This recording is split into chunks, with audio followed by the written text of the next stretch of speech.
have some big ones today. Huh? This is a room loaded up. Wow.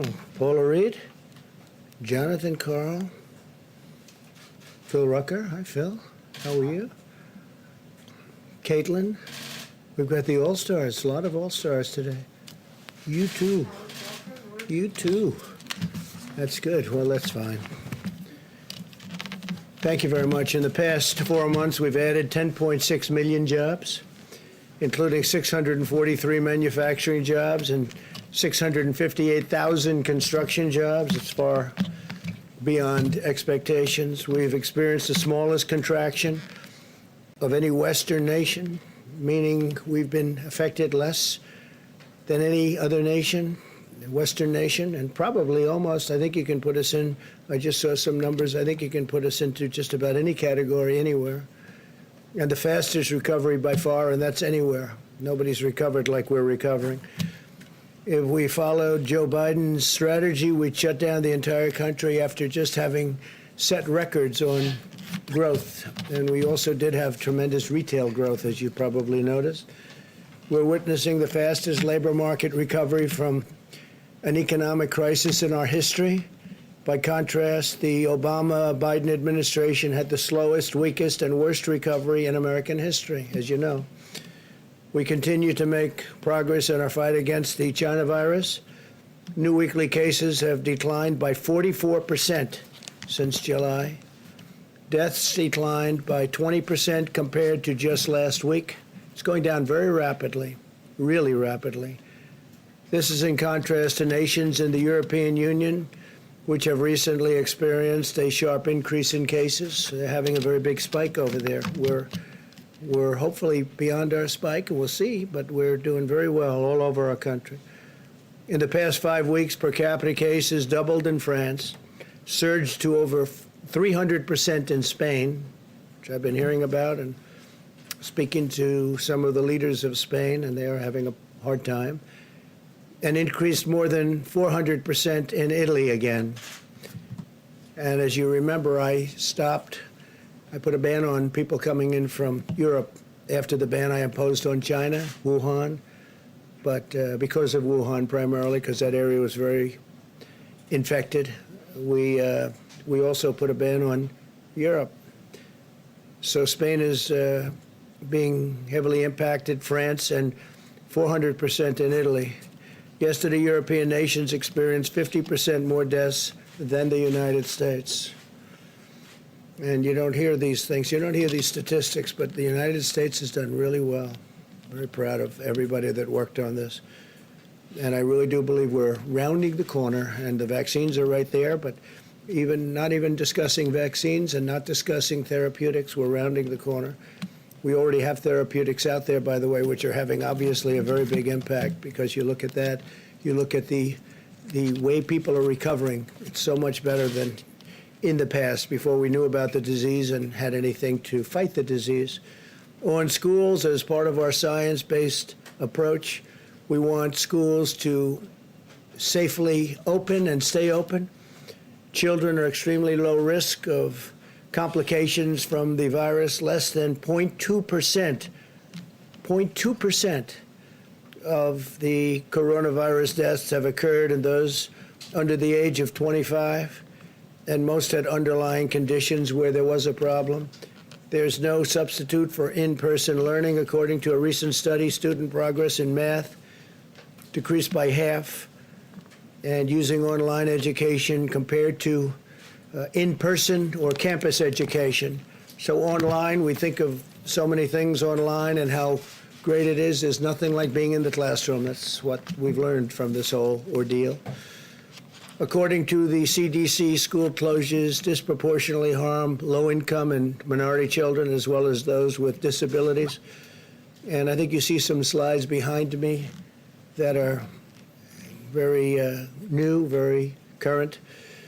It's also crucial for colleges and universities to stay open, and we hope that they do indeed stay open. We want to see Big Ten football. We hope it's coming back. We have a lot of the colleges that we're talking about. They want to come back. We hope that Michigan agrees. We hope that and I know the governor will have a lot to say about it. We hope she approves it, but we have a couple that Maryland's another one. We hope the governor puts a little pressure on so that we can have it, but I have a feeling they may do it. They may do it without having everybody, but I think they're going to have maybe Michigan, maybe Maryland. We have a couple of states that might not participate, but people are working very, very hard to get Big Ten football back, and I'm pushing it. And it'll be a great thing for our country, and the players and the coaches want to do it really badly. The players are missing. They only have so many years of this, and the players are missing a big opportunity, including the chance in some of the cases to have some of the best players, college players in our country. And they want to get into the NFL, and they want to make money in the NFL, and they're not going to be able to do that too easy if you don't get to see them play. It's much safer for students to live on campus, and low-risk young people would rather than the alternative. The alternative is no good than going home, spreading the virus to high-risk Americans. They want to be on campus. They want to go back to school, and the parents want them back in school, maybe more so than they want to be back in school. And they want to back safely, and they want to go back safely, but they have to go back. Based on the recent data from more than 20 colleges, not a single student who tested positive for the virus has been hospitalized. So that's a lot of people. That's a lot of students. Not one has been hospitalized. As we continue to follow the science-based approach to protect our people and vanquish the virus, Joe Biden continues to use the pandemic for political gain. Every time I see him, he starts talking about the pandemic. He's reading it off a teleprompter. I'm not allowed to use a teleprompter. Why is that, Phil? They ask questions, and he starts reading the teleprompter. He says, move the teleprompter a little bit closer, please. I don't know. I think if I did that, I'd be in big trouble. I think that would be the story of the year. When I took early action in January to ban the travel and all travel to and from China, the Democrats and Biden in particular called it xenophobic. You remember that?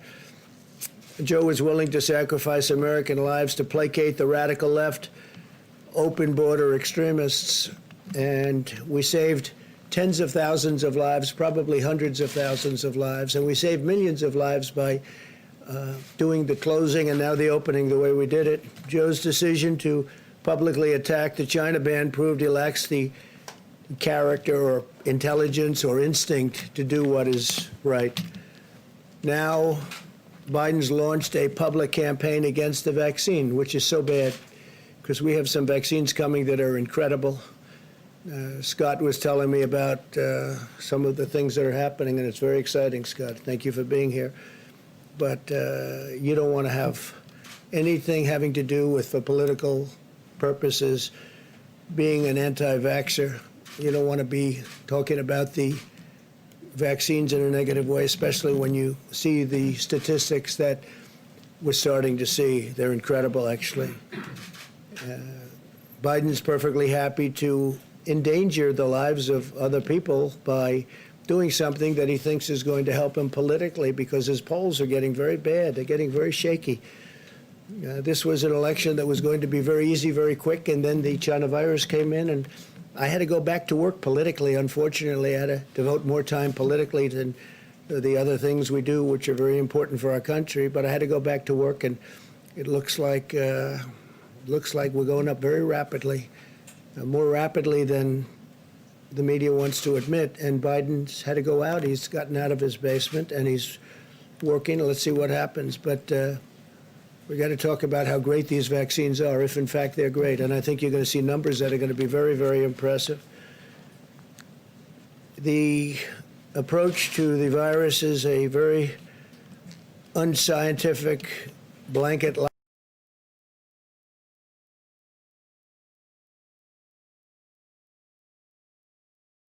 Now, they did say it would be based on the recommendation of the experts, but, you know, whether expert or not, we're not doing any more shutdowns. We did the shutdown, and now we're doing the opening, and there won't be any more shutdowns. There could be a little section, a small section. We have a breakout, but we're not talking about shutdowns like they were talking about, depending on experts. We're not going to be doing that. The swine flu was a disaster. You remember when not nearly as deadly, not the same world. But when Joe Biden was vice president, his failed approach to the swine flu was disastrous. He called it N1H1. It's actually H1N1. You know, you remember the H comes before the N, so it's sort of easy to remember, right? But Joe always calls it the opposite way. But call it the swine flu. It was disastrous. And his own chief of staff said that when Biden helped manage the swine flu in 2009, they, quote, did everything possible wrong. And 60 million Americans got H1N1 in that period of time. This is a quote from his chief of staff. And it's just purely a fortuity that this isn't one of the great mass casualties events. It had nothing to do with us doing anything right, because we did everything wrong. It was a disaster. It was a disaster. And now he's telling us how to manage. He can't manage himself. 270,000 Americans were hospitalized during this attack. The outbreak was so rampant that the Obama administration told states to stop testing. We don't want any tests because they don't want to show all of the things that tests show. By the way, we're setting a record on testing. Our testing is at a level that nobody's ever seen before. We're substantially greater than the second country, which is India, by the way, which has 1.5 billion people, but we're 50 million tests ahead, 50 million ahead. And they ordered the CDC to stop counting tests and stop counting cases, and then left us a depleted stockpile, which is what I inherited. I inherited a very badly depleted stockpile. In other words, Biden's record demonstrates that if he had been in charge of this very serious, highly, highly contagious epidemic or pandemic, the China virus, countless more Americans would have died. And if we didn't do what we did, and I say it all the time now because the media likes to belittle what we've done has been incredible. Now you can look at Europe and you can look at other places and you can start comparing. Biden is weak on China. Yesterday it was revealed that a fund partly owned by Joe Biden's son Hunter facilitated the sale of a Michigan auto parts producer to a leading Chinese military defense contractor. You don't want to write about that, do you? Biden spent his entire career selling Michigan jobs to China. Now the Biden family is selling out our country directly to the Chinese military, which has to do with this company that Hunter, here we go with Hunter again. He didn't have a job. Now all of a sudden he's selling companies from Michigan to China. China's military got American manufacturing jobs, and the Biden family got paid a lot of money. And I say it, if Joe Biden ever got elected, China will own America. They will own America. Finally, I can announce with great pride that Secretary of State Mike Pompeo will be departing this evening on a historic trip to Doha. That's Qatar, for the beginning of intra-Afghan peace negotiations. We've been negotiating with them for quite some time, getting along with them. Moved a lot of soldiers out. I got a report this morning that there's been nobody killed in Afghanistan since early February. It's a long time. There's been no deaths, no problems, and a lot of progress is being made in Afghanistan, but we'll be down to 4,000 soldiers in a very short period of time. Likewise, Iraq will be down to about 2,000 soldiers in a very short period of time. And in Syria, for the most part, we're out, other than we kept the oil. As we have soldiers guarding the oil, not too many, I think, small number, but they're guarding the oil. And we're helping the Kurds, and we're making their lives much more pleasant because of the fact that we have the oil. So we're pretty much out of Syria. We're pretty much out of Iraq. And we're down to the smallest force that we've had in, we'll be very shortly down to that number in Afghanistan. The negotiations are a result of a bold diplomatic effort. one part of my administration in recent months and years. The United States will play an important role in bringing the parties together to end the decades-long war. It's been going on for almost 20 years, long before I got involved, I can tell you that. And had they not been wasting our time with all of the phony witch hunts and all of the things, we probably could have done this even faster. But a lot of time had to be spent, wasted like that. But the parties are together right now, and we're negotiating, and we're really making tremendous progress. Next week at the White House, we'll be having a signing between UAE and Israel, and we could have another country added into that, and I will tell you, countries are lining up that want to go into it. As you know, UAE is headed by a very, very highly respected gentleman, and respected by everybody. And he's a warrior, too. He's a great warrior. And Mohammed's very excited about this, and you'll be hearing other countries coming in over a relatively short period of time. And you could have peace in the Middle East. I think what ultimately will happen is you're going to have quite a few countries come in. The big ones are going to be coming in. I spoke to the King of Saudi Arabia, so we're talking. We just started the dialogue. And you'll have them come in, and I think two things are going to happen. Iran will, if we win the election, Iran will come and sign a deal with us very, very rapidly within the first, I would say, week, but let's give ourselves a month, because their GDP went down 25%, which is like an unheard of number, and they'd like to be able to get back to having a successful country again.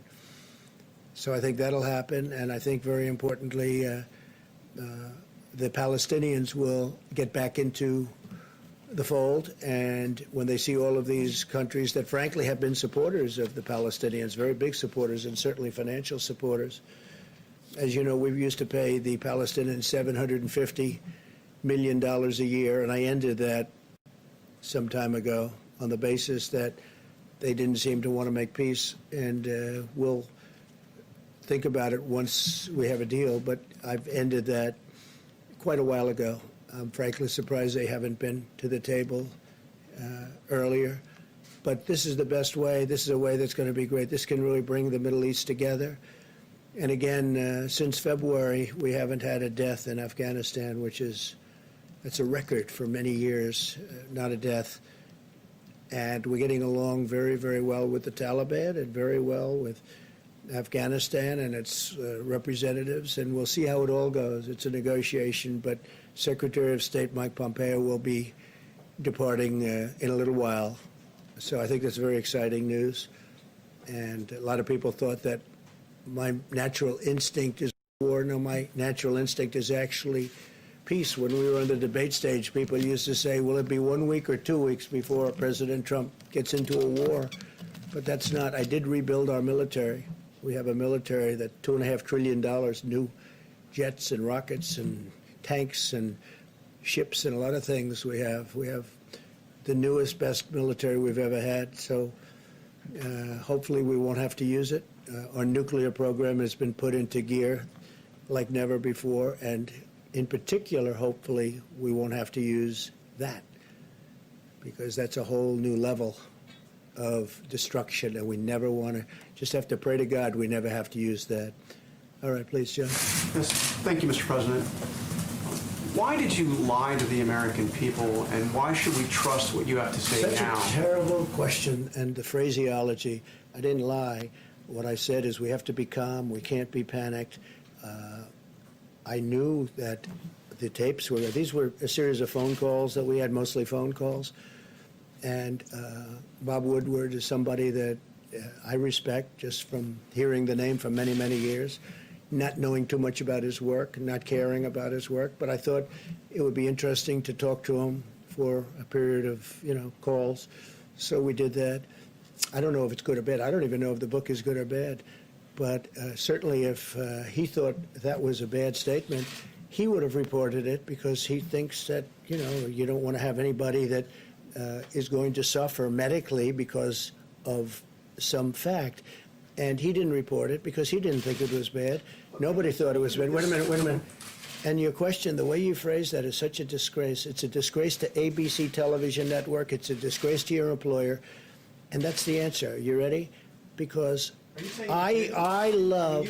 You Of course I told me didn't. that Of you course knew I that it didn't. was No, no. deadlier No, no. than the flu, and then you went out and told the American public that this was just like the flu. Let me tell you You something. told We've had Woodward flu one thing and you years. told everybody else something else. No, and 5 times, right? 5 times. You ever hear the expression 5 times? We've had flu years where we lost 100,000 people. The flu is a very serious problem for this country also, and we've been losing them. Scott, what kind of a number have we lost over the years with flus? Into the hundreds of thousands. Well, I mean, the last 5 years have been something like 35 to 80,000 per year, every year, even with antiviral drugs and even with Flu is a very vaccines. serious problem also. But just so you This is worse than the most deadlier than the most strenuous flu. Okay. And then you went out and said it's just like the flu. What I went out and said is very simple. Listen, what I went out and said is very simple. I want to show a level of confidence, and I want to show strength as a leader, and I want to show that our country is going to be fine one way or the other. Whether we lose one person, we shouldn't lose any, because this shouldn't have happened. This is China's fault. This is nobody's fault but China. China should not have allowed it to happen. Whether you have one person, 180,000 people, or 2.5 or 3 million people, which it could have been very seriously if we didn't make the moves.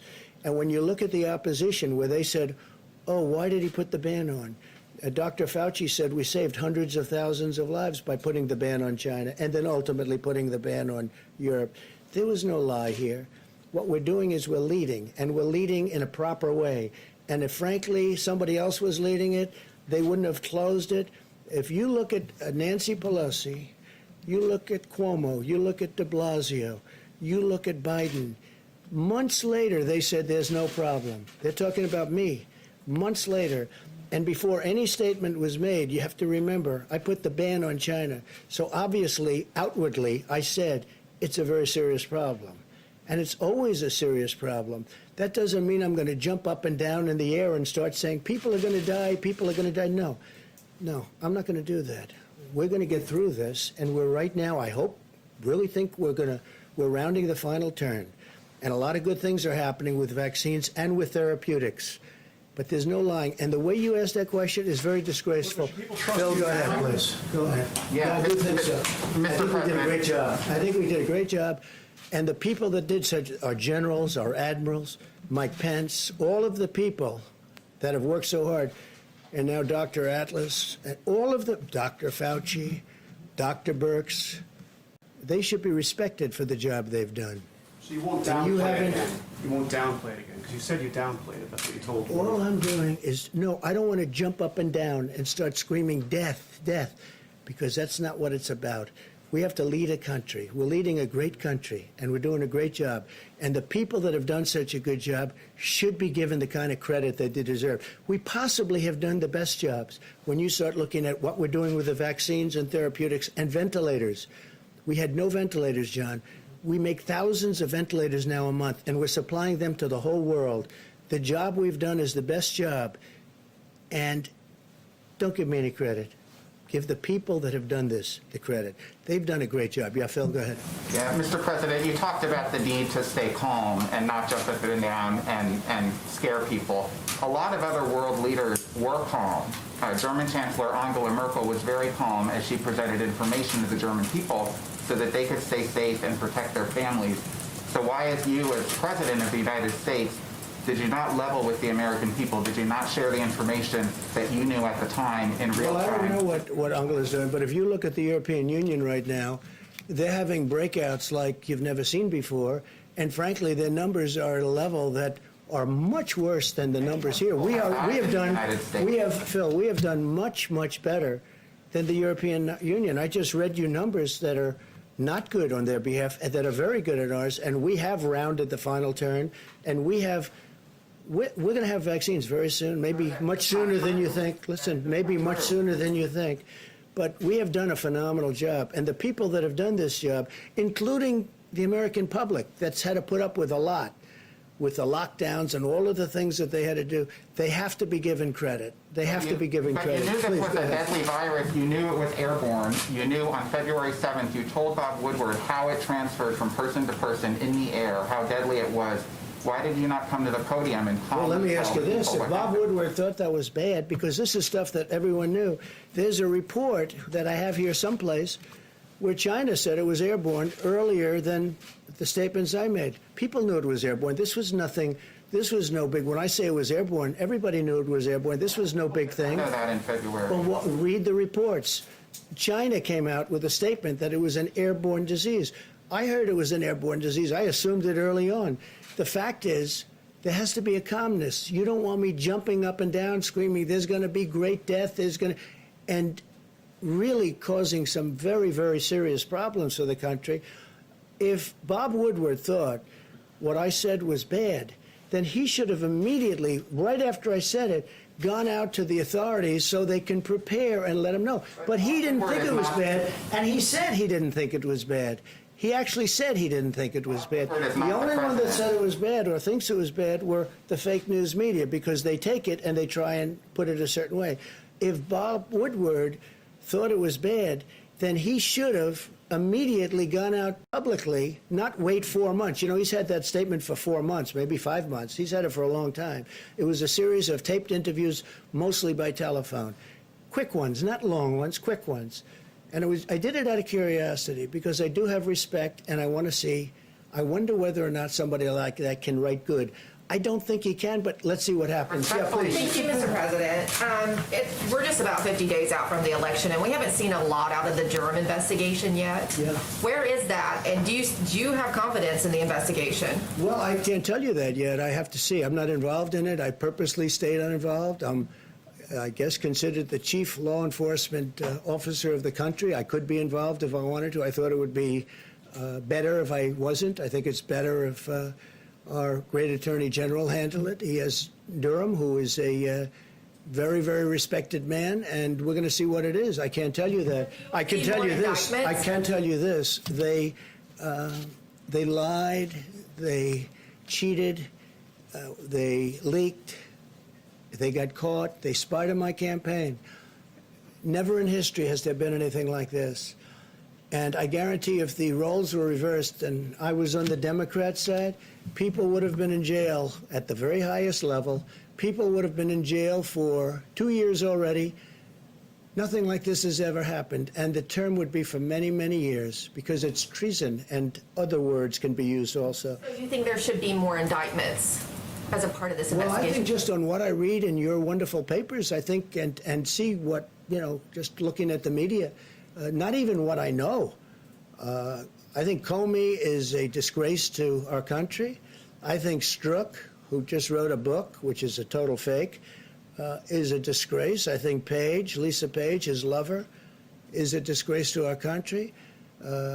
I think that when you look at McCabe, where his wife got $700,000 in campaign contributions from Hillary Clinton, right? And then Hillary Clinton's under investigation, and yet she paid the head of the FBI, one of the top people, but actually the head, because he took over for the other guy, who fortunately I fired. I made a good move when I fired. That was a smart move, because they were looking to take down this administration, duly elected administration. So I fired him. That was a great move when I fired him, because maybe if I didn't, I wouldn't be here talking to you as president.